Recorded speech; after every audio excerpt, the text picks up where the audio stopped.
because nobody really thought Bitcoin would be what it is, right? Like when it was new, I think the general consensus was it's just kind of like this fad or like some interesting piece of tech that's probably not going to take off.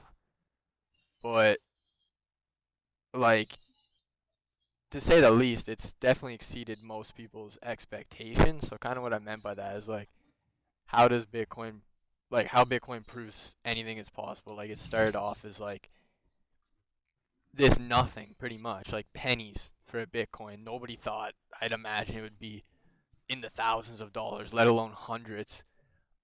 But lo and behold, it's there, and it's like an underdog story, right? And I feel like a lot of people can relate to that, and it kind of like encapsulates the whole idea that look, guys, anything's possible if Bitcoin, this obscure tech, um, can do it, despite the general consensus, despite everybody saying, "Oh, it'll never work. It can never do that." You know, like the haters, the naysayers, and all that. Despite all that, it's doing its thing. It's still doing it. It's going up. So, like, it's proofs in the pudding. There was a time when Bitcoin was under a penny, and all the Bitcoiners at the time were rejoicing when Bitcoin went over a penny. Really. Yeah, I didn't know it was yeah, like, that low. I thought it would start off at like a couple pennies or something. That's ridiculous. Like when it hit a penny, well, people were just like, "My goodness, it's working." yeah, That's yeah, nuts. for real. I mean, like fractional of a penny. Um, I mean, when Satoshi mined that 1 million Bitcoin, like, he didn't know what it turned into, right? So he was just doing it, just try it out, and Yeah, and it just grew and grew and grew. Like who like I guess nobody could have really I mean, of course Satoshi would have his hopes, right? He would obviously hope and like I can't say nobody because there was definitely a few people in the beginning that really like really got it, but for the most part it was like to stumble upon this thing into in its early years and to imagine it getting to where it is now, like you'd have to be like people would call you nuts. They'd be like, dude, there's no way this is possible. It's like, what are you talking about? This digital currency thing called Bitcoin that's worth a fraction of a penny is gonna be upwards of 20 grand in under a decade and a half. Like, are you nuts, man? Like, no way. It's just like it's not possible. But like, there were people that actually like genuinely like believed it was possible and like kind of just rode that kind of all the way up, which is nuts. Like that's just nuts. I don't know. Cause like when I I got in mean, personally, it was already in the thousands. Like it was already thousands of dollars. So it was already like cemented itself. It had already been up to 20K. It had already seen heights. It had already cemented itself. And when I was getting in, I was still a little bit like, like what is this thing? Is it really gonna work? But like to get in back then at fractions of a penny, or like pennies and dollars and hundreds of dollars, and to predict where it would be, um, is just kind of mind blowing. It's like, wow, that's some foresight right there. oh, yeah, just on Coinbase, dating back to 2013, Hmm. to this day, it's up 24,000% relative to fiat. Yeah, yeah, that's just wild. And if you compare that to like before 2013, in 2013, let me pull up Canadian pricing. It probably already went up so much, like before from its inception to 2013, and then for it to go up another 24,000%. Um, Yeah, I mean it was $100 back in 2013. So up 24,000% from when it was $100. Yeah, and comparing that from when it was a fraction of a penny to $100, I don't have the brains for that kind of math, but I'd imagine it is more than 24,000%. So, Yeah. yeah, really anything is Yeah. possible, Crazy, man. crazy thing though. Yeah, You know what else is also possible? One Bitcoin is still worth one Bitcoin. true, true, true. Very possible. Probably the most possible thing that has been discussed as of yet. One Bitcoin is still worth one Bitcoin, and it will forever be one Bitcoin is one Bitcoin. That will never change. It's incredible though what a deflationary divisible currency can be Mm, because um, like I think that we're halfway through this 4 year cycle of this halving period, right? And that if you was look at the 2020, graphs right? every That was May 2020, right? yeah, the last halving was 2020. Okay, yeah, yeah, yeah. So the next one's going to be 2024. We're just about halfway through. And as we've seen with previous cycles of this, we're in that midway point dip, right? We're in the winter. Mm. But Hands get cold, a lot people of start selling. oh, Ooh, it gets a little shaky. Yeah. and also the hash rate's high. Like everybody is adjusted to the new reward system, but when it hits the next halving and all of a sudden the mining rewards are cut in half, skyrockets the demand. So that's the deflationary element whereby it gets more valuable over time because scarcity increases. Um, I mean, you know, to the theme of it can prove anything's possible. I mean, one thing that's proven possible is that currency can actually gain value over time rather than lose it. We don't see that elsewhere. Yeah, no, no, no. Definitely throughout I mean, history even with all these fiat currencies, you see them just plummeting and plummeting, and then eventually you're paying for a loaf of bread with a wheelbarrow full of like paper bills and stuff, and then the next day is 10 wheelbarrows, and then the next day you're heating your house with the damn thing. all the way back to the Romans clipping their coins. Yeah, yeah, yeah, yeah, yeah. Yeah, definitely um, though. Definitely has proven that a currency can gain value over time, and a lot of value at that, might I add.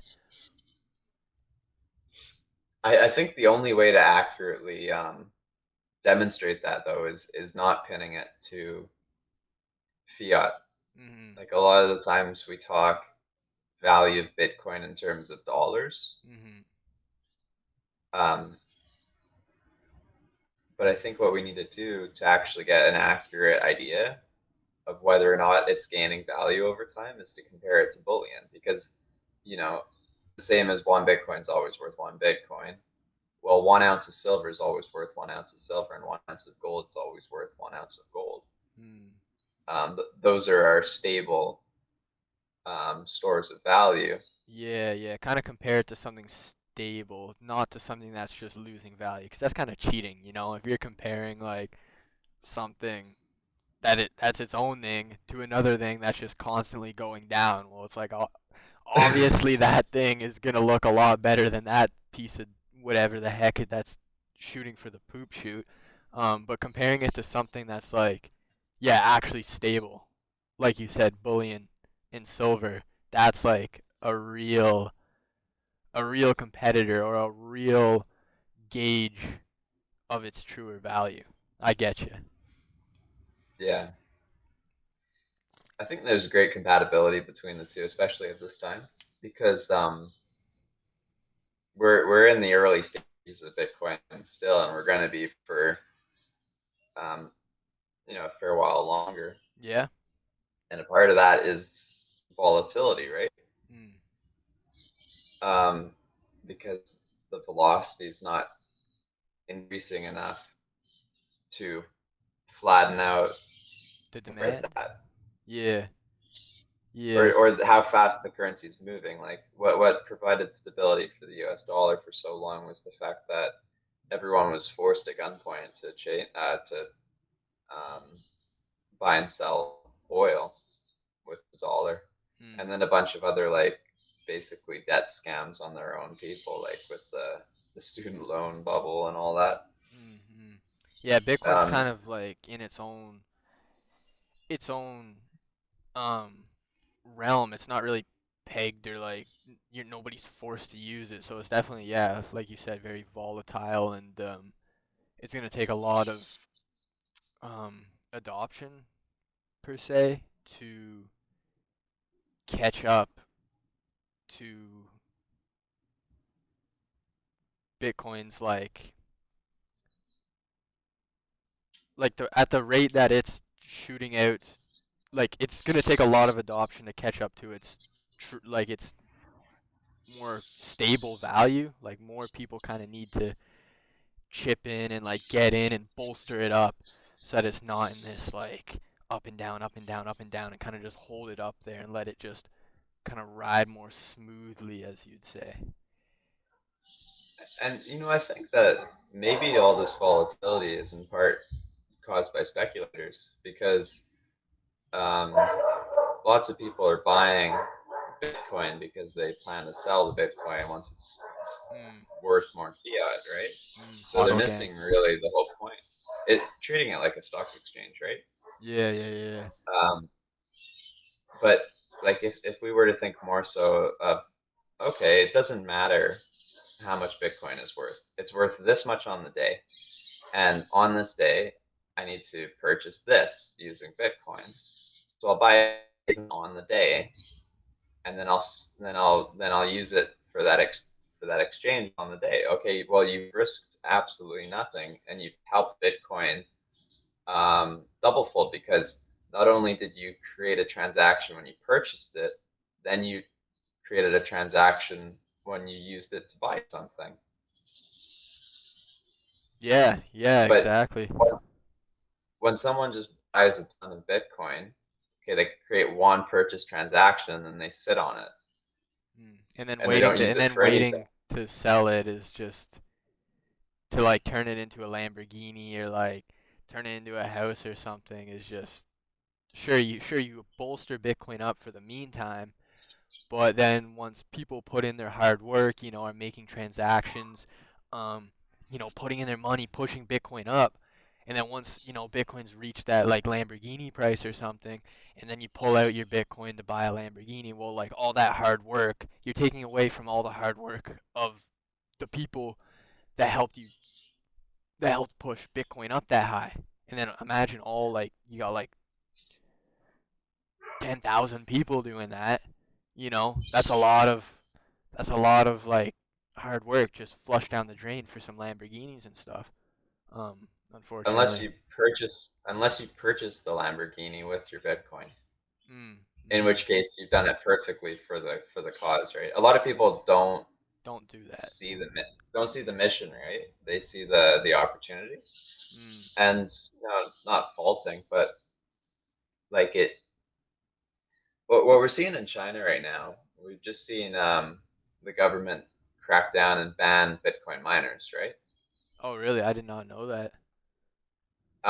And prior to that, they banned like using Bitcoin. They're essentially what they're doing is they don't want their billionaires to move their wealth out of China. Ah. Um, so they're able to control, online banking. Okay, you can't move out tons that way. You're not gonna you're not gonna walk through the airplane with tons of cash or gold in your pocket. Mm. Um, Not enough to move that amount of wealth, like when we're talking about billionaire level wealth. Yeah, yeah, yeah. But with So, Bitcoin, dun-dun-dun. well, it's the only way to really do it. Yeah, Um, so now they're cracking down on whether or not you could even get Bitcoin in the country, right? Um, that's brutal though. But how could they really stop that? I mean, sure they could crack down on, exchanges like KYC exchanges and all that, all the centralized stuff, but like, how could they really, like, if they knew what they were doing, like, they couldn't really tell, or they couldn't really crack down on like core true Bitcoin, on like um a private wallet or something. Like, I don't think they could. I don't think they could really do anything to stop that unless they have like mandatory phone sweeps and like computer searches and like do a full blown investigation, hold you at gunpoint, or just like hand over your bitcoins now, or like show me if you got any bitcoins. Other than that, I don't see how they could figure that out or do anything about it really. Well, that's why they're so afraid of it because it's freedom money. Mhm.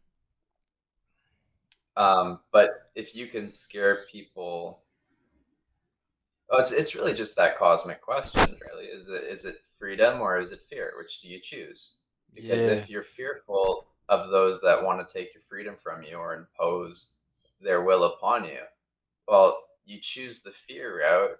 You don't choose the freedom route. Freedom is inherently risky. Fear is submissive. definitely, Um, definitely. but I have to give it to the Chinese, man, because despite the crackdown on mining in China, Yeah. they've still returned to the number two position on global mining. Oh, really? So you got all these like Yeah, underground like um freaking mining operations going on, like some Teenage Mutant Ninja Turtle shit, where you got all these like punk teenagers in the sewers with their mining operations, just going ham, just racking up that mining power. yeah. Instead of growing like pot in their closet, they're mining Bitcoin now. Yeah. Fuck. Um, but if you think of the situation with China, right, is they're in major economic trouble right now. With Evergrande defaulting, their whole construction industry going What's down the gutter. Evergrande is that topic we or that company we talked about a couple episodes ago, right? With the scam and Yeah, stuff? Yeah, yeah, yeah. Okay, okay. yeah, we talked about that a couple episodes ago, whereby a cryptocurrency called Tether, a USD stablecoin, Mhm. was backed by Evergrande stocks, but Evergrande had been secretly defaulting so Mhm. that Tether couldn't actually back up um, their collateral, Yeah, and they yeah. were just printing it as fast as possible to get the scam done before the whole thing fell apart. Brutal, Um, brutal. but that just ties into the actual bigger picture. Like if the whole tether problem was like as high as, I don't know, Pyramid of Giza, Evergrande in general, the whole economic crisis going on in China right now, that's like looking at Midpoint. oh yeah, just a big mountain, man. Yeah. Um, so what you got is you've got the just people loaning too much, way too much money, and not actually being able to finish the work. So what you have is Chinese people have been purchasing property in advance to the finishing of construction of these skyscrapers and stuff. They've been buying apartments, and so they have mortgages on those apartments. But the companies building those apartment buildings, uh, they ran out of money before they finished it. Uh-oh. So So now you have these half-built skyscrapers with nobody to complete them. That's yeah, brutal. yeah. So obviously, and then there's these people with the mortgages on these unfinished buildings, and they're like, Uh-oh. "What the heck?" Like, so they're now storming their mortgages, and because they're storming their mortgages, their social credit rating, because they have a social credit score system in that country, Yeah.